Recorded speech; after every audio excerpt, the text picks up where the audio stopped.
being in your 20s shouldn't just be about pressuring yourself and smashing goals.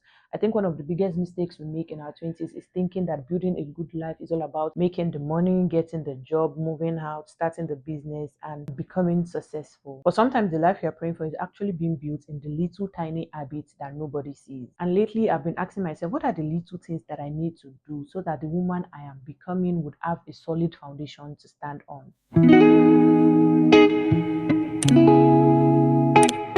Hi and welcome to my YouTube channel. If you're new here, hi, I am Adeyemi Oluwadamilola Patience. I am a girl in her 20s who is trying to figure this thing called life out. Because we were not given a manual, and I know you are here for the same thing. So without any further ado, let's get right into the video. First on the list is my prayer habits. Listen, there is nothing you want to do in this life without the help of God, and that's all I can tell you. There is no way you want to go forward without knowing the future. So why not go to the person who already knows the future from the past? And I'm not saying that God does not already know your needs. He already does. But prayers give us the opportunity to come to Him intentionally, personally, bringing our fears, our worries, our troubles to Him. It's all about communicating and building our relationship with God. So you see the way you go to your friend and talk to them about every single thing that happened in your day, that is the same way you have to communicate with God. Okay, I'm not saying you should go and gossip with God, no, but talk to Him like you would talk to a friend. Sit down, imagine that He's sitting across from you and talk to Him. Explain every single detail that you want Him to know. Yes, you already knows them. Yes, you already sees them. But there's something about being intentional, about bringing these things to Him, to trust that He is going to do those things that you don't even know. I think this is one of the critical habits that you need to start cultivating, because there are a lot of things ahead of you and you cannot even predict them. So why not go to the person that already knows the future? God. Now this leads us to the second habit, your saving habit. I'm not even going to lie to you. I started saving before I got to my 20s, because I feel like we need to understand that savings would actually save our lives. I remember back in school when my friends would be like, oh, now my savings will save me. And to be honest, now actually my savings will save me.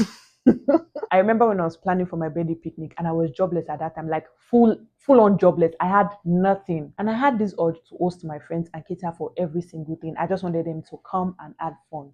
But then I was jobless. I was not earning anything. It was that savings. Yes, that savings. That was what saved the day. Now, I'm not telling you to remove all your savings to plan a birthday picnic. I beg, I didn't send you that part. I'm only telling you to save because your savings will actually come in handy. Now, this one is for those that think, oh, I can't save because I'm not earning much.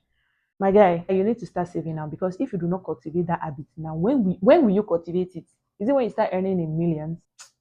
Don't play with me. One of the issues we find with people in their 20s is that if they do not save, they start spending extravagantly. They start spending above their means. And to be honest, spending above your means is very easy and it is very sweet. It's very sweet to be able to get what you want at the time you want it. But I'm here to tell you that you actually need to start cultivating the habit of saving. If you want me to do a separate video on how you can start saving with different amounts, you can let me know in the comment section and I will be delighted to make that video. Now, this leads us to our third habit, which is your learning habit. I started doing this recently. I started learning things that I would on a normal day not even be interested in learning. And this is all thanks to listening to Pishol Olushola Olaleye. Pishol is one of the best gifts that God has given to me as a creative who has decided to take her life seriously, especially in her 20s. And if you're not listening to Olushola on YouTube, I don't even know who you're listening to. One of the many things I've taken away from when he was speaking was the fact that you need to expand your knowledge on different things, not just on specific things. He said we should expand our knowledge because it's not just about the higher you go, but also the deeper you are. The tallest building in the world, for example, you can say, oh yeah, it is tall, but then what is holding it firm is how deep its foundation is. You need to learn, and I'm not saying you need to learn within your sphere alone. No, you need to go wide. Recently, I find myself listening to different things. I'm talking money, faith, business, relationship, every single thing that my hand can grab. I am learning, because to be honest, I don't want my life to be limited to only the things I already know. Because you find out that in your 20s, some of the things you've been told in the past are not valuable to you, or some of the things you need, you've not even learned about them. So you need to learn, relearn, and unlearn. Now, this leads us to the fourth and last habit, which is your communication habit. This one, I actually struggle with this one a lot. But I'm trying to build myself in it. I'm this kind of person, but I am a very socially awkward person. I do not know how to start conversations. I don't know how to make friends easily. I am just there. You can say I am weird. I understand. I will not even blame you. And I find myself in situations that I'm doing things that I do not genuinely want to do from the bottom of my heart. But then I have to do them because I cannot communicate how I feel and tell the person that, oh, you know what, I don't want to do this because. So a few days ago, I sat down and someone messaged me telling me to do something. And to be honest, I did not want to do that because it was not on brand for me. It was not something that I would regularly do. So I sat down and I told myself, Do you want to continue like this? Do you want to do this thing? Because this thing is going to come back and affect you. I said, you know what? No, I can't do this. So now it was left for me to find out how to tell the person, oh, I can't do this without hurting the person's feeling because I don't want to hurt anybody's child. And let's know, like the first person I went to was ChatGPT because I did not just know how to package my words in a way that was not going to hurt the person. So I realized that our inability to communicate does not come from the fact that we do not know what we want. Because come on, I know what I want, right? But it is the fact that we do not want to say it in a way that is going to make us feel guilty.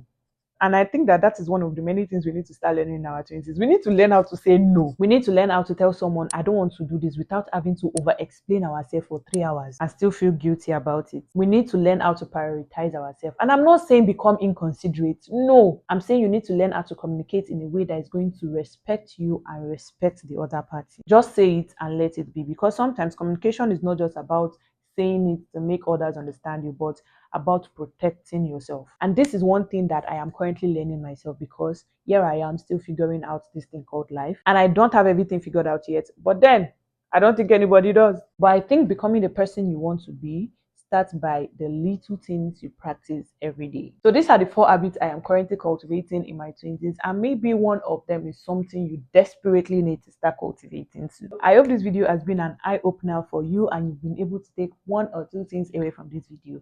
If you have, please let me know in the comment section. And don't forget to like, subscribe, and share this video to someone who you think would desperately be in need of it. And I'll see you in the next video. Till next time. Ireo!